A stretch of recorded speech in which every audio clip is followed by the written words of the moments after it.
पे भाई फुल करवा लेंगे टंकी अपनी, ताकि क्रोशिया तक कोई दिक्कत ही ना आए। 1 लीटर डीजल है भाई यहाँ पे 2.66 km यानी कि 1.3 यूरो, अराउंड 130 रुपीज़ होगा इंडिया के 1 लीटर डीजल। पर यहाँ पे कोई है क्यों नहीं भाई, खुद ही भरना पड़ेगा क्या हमें? ऐसा ना हो बंद पड़ा हो। गाड़ियाँ खड़ी तो है बट ये भी बंद सा लग रहा है मुझे, तो देख के आना पड़ेगा। खुला है शुक्र है। डीजल इस तरह की भाई ये पूरी सुपर मार्केट बनी होती है, यहीं पे ही पेमेंट करनी पड़ती है और यहीं से ये जाएंगे शायद। डीजल नो फुल नो 50 के 100 km है 100 km। तो यही अंदर भाई सुपर मार्केट में कैशियर है और यही डीजल भरते हैं बाहर आके। तो अभी 100 km ही बचे हुए थे, यानी कि इंडिया के अराउंड 5000 रुपये, उतना ही डलवा लेंगे डीजल। वैसे फुल टैंक तो मेरे ख्याल यहाँ पे 6,500-7 हज़ार रुपये में होएगा, बट कोई नहीं, यहाँ की करेंसी खत्म हो गई है, क्रोशिया जाके डलवा लेंगे बाकी।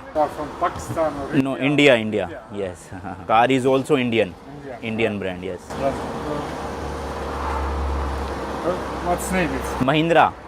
Mahindra yes, brand name is Mahindra and car name is Scorpio. Yeah. This is diesel price, right? Yes, this is Okay. okay. Okay. बाकी यहाँ पे 95 भी है मैक्स और 100 मैक्स भी है, बेंजीन मतलब कि पेट्रोल, और डीजल है ये वाला खाली। Are you from Sarajevo? हाँ okay, near by.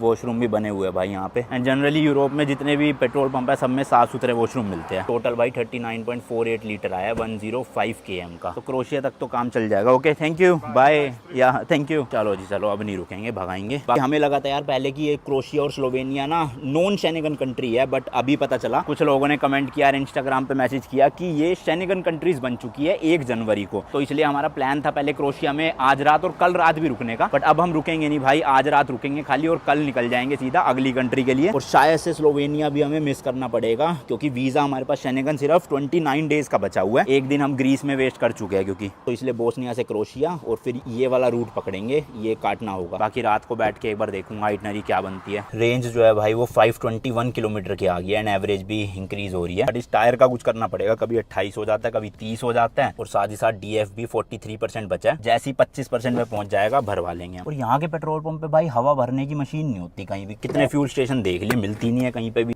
Washer fluid वगैरह हर जगह मिल जाता है, इंजन ऑयल ये सब कुछ रखते हैं जरूर।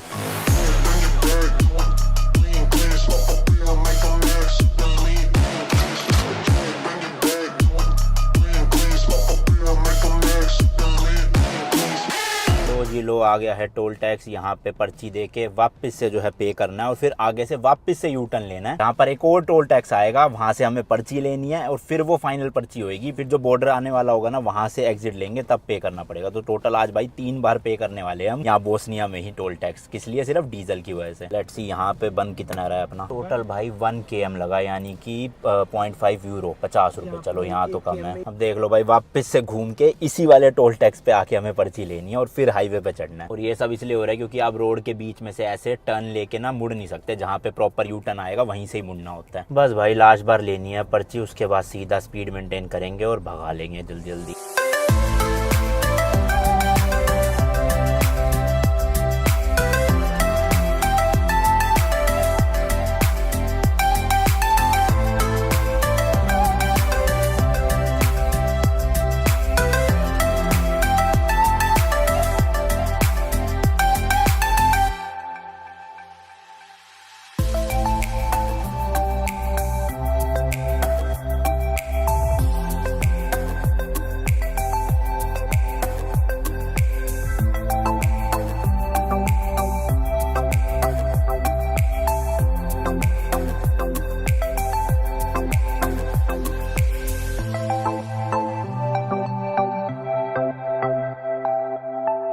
क्रोशिया जाने के लिए भाई एक्सप्रेसवे जो है वो चेंज हो रहा है, इसलिए यहाँ से एग्जिट हो रही है वापस से। तो वो पर्ची दिखा के पे करना पड़ेगा एंड देन एंटर करेंगे नए उसमें। ये पर्ची थी लास्ट जो हमें वहां से मिली थी और इसको दे के अब देने हैं। तो हम आ रहे थे भाई इस वाले हाईवे से, अब ये चेंज करके इस वाले हाईवे पे ले जा रहा है अलग। बोस्निया में भाई बहुत ज्यादा ग्रीनरी है और प्रॉपर पहाड़ भी है। टेम्परेचर भी कल तक तो अच्छा था, आज थोड़ी सी गर्मी है भले। वैसे ओवरऑल अच्छा एरिया है भाई। जुलाई के टाइम पे भी AC नहीं है लोगों के घर में, नॉर्मल पंखे भी नहीं है घर, वो AC तो छोड़ो, क्योंकि नवंबर दिसंबर में इस एरिया एरिया में प्रॉपर बर्फ पड़ती है। मैंने आपको सुविनर शॉप पे फोटो दिखाई थी ना भाई साहब, याद है भाई इस वाले टोल का प्राइस शायद से 6 km 300 रुपए भाई साहब। टोल में ही आज तो हालत खराब हो जाएगी, बहुत ज्यादा पैसे लग रहे हैं भाई। तो कैश तो खत्म हो चुका है, कार्ड से पेमेंट कर रहे हैं, कार्ड चल जाते हैं टोल टैक्स में, क्योंकि अच्छी चीज है भाई ये, क्योंकि जिसके पास फास्ट टैग नहीं है, फास्ट टैग मतलब यहाँ का डिजिटल ट्रांजेक्शन वाला वो स्कैनर, वो अपने कार्ड से पे कर दे। लेट्स गो भाई चले। अभी तक टोटल भाई 80 किलोमीटर चले हैं गिनती का, और इसी में इतना पैसे दे दिए हमने टोल टैक्स में। हालांकि ये वाले 80 किलोमीटर प्रॉपर हाईवे था, 110 120 की स्पीड मेंटेन हो रही थी। अब शायद से आगे लग रहा है भाई पहाड़ी इलाका शुरू होएगा और स्पीड भी स्लो हो जाएगी। I saw the city passing by my window. Was in the crowd but I felt so alone. Looked at my phone like every other second. My future was blurry and numb. A tunnel where there's no light. Oh, but then you came and sat right next to me. Your eyes, they glowed and filled me up. We had never met before that time, but I just knew that we'd end up. You took it, you took it, took away my loneliness. Oh, I know it, I know it. You're making me wholehearted. Together, together. यहाँ तो भाई लंबा ही जाम लगा हुआ है हमारी वाली side में, दूसरी वाली रोड सही है, निकले जा रही है गाड़ियाँ।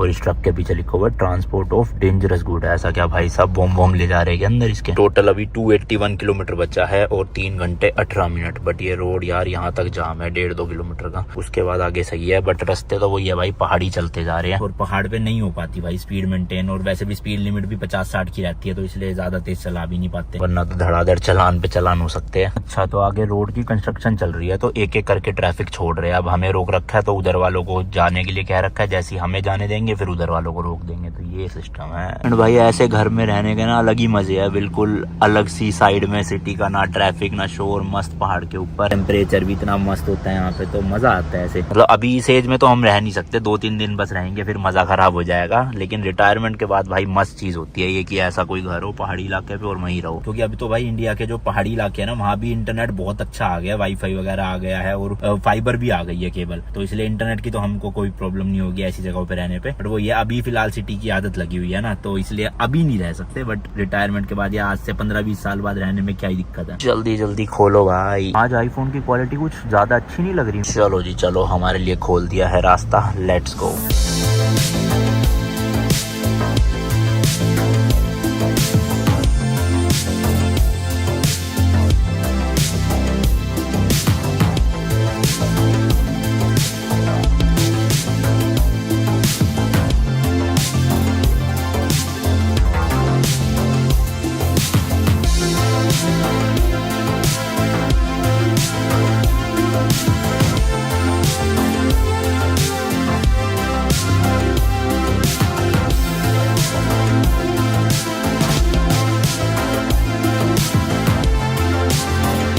वापस से भाई एक और टोल टैक्स। टोटल अभी 246 किलोमीटर बचा है, यहाँ भी टिकट ही लेनी है खाली, बस पे नहीं करना।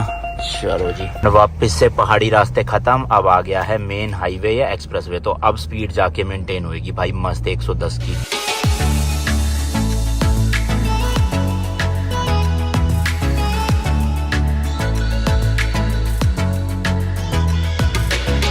तो यार एक छोटी सी ब्रेक ली है, लगातार गाड़ी चला रहा था काफ़ी देर से, तो सोचा थोड़ी स्ट्रेचिंग कर लूँ, वरना जो अपना स्लिप डिस्क का पेन है भाई वो वापस चालू हो जाता है। कुछ इस तरह की इतनी ह्यूज पार्किंग मिली है यहाँ पे, देख रहे हो हाईवे से हटके, तो यही गाड़ी लगा ली साइड में। रुके तो थोड़ी देर के लिए थे, बट भाई प्लान ना पूरा चेंज हो चुका है। अभी हम सोच रहे हैं कि भाई जो ये बॉर्डर है ना बोस्निया और क्रोएशिया का, यहीं पे ही रात को रुक जाते हैं। एक गाँव है, अजीब सा नाम है, बता दूंगा। इससे होगा क्या कि आज से ना हमारा शेंगेन वीज़ा जो है वो स्टार्ट नहीं होगा, तो हम कल यहाँ से सुबह सुबह 8-9 बजे निकलेंगे और कल क्रोएशिया घूम के रात को स्लोवेनिया में स्टे करेंगे, और फिर स्लोवेनिया से परसों निकल जाएंगे ऑस्ट्रिया के लिए, या देखते हैं किधर के लिए। एक दिन ना हमारा बच जाएगा वीजा का, वैसे हमें दिन नहीं बचाने, वीजा के दिन बचाना बहुत जरूरी है, क्योंकि जो बड़ी बड़ी कंट्रीज आएगी ना उसमें हमें ज्यादा दिन रुकना है, वहाँ पे मजा आएगा ना, असली पार्टी वार्टी करेंगे। तो इसलिए बस 20 किलोमीटर रह गए यहाँ से बॉर्डर टाउन, वहीं पे होटल देख के रुक जाएंगे। बाकी बोस्निया में भाई हमने झंडा नहीं फहराया था, तो यहीं पे ही कर लेते हैं, सही जगह मिल गई। चलो जी चलो, फ्लैग रेडी है मस्त, लोगों ने यहाँ पे भी गंदगी फैला रखी, देखना टिश्यू पेपर वगैरह की। बाकी यार हमारी Delhi to London road trip की कंट्री नंबर 11 एंड अपनी स्कॉर्पियो एन के साथ country number 10 by road. Welcome to Bosnia.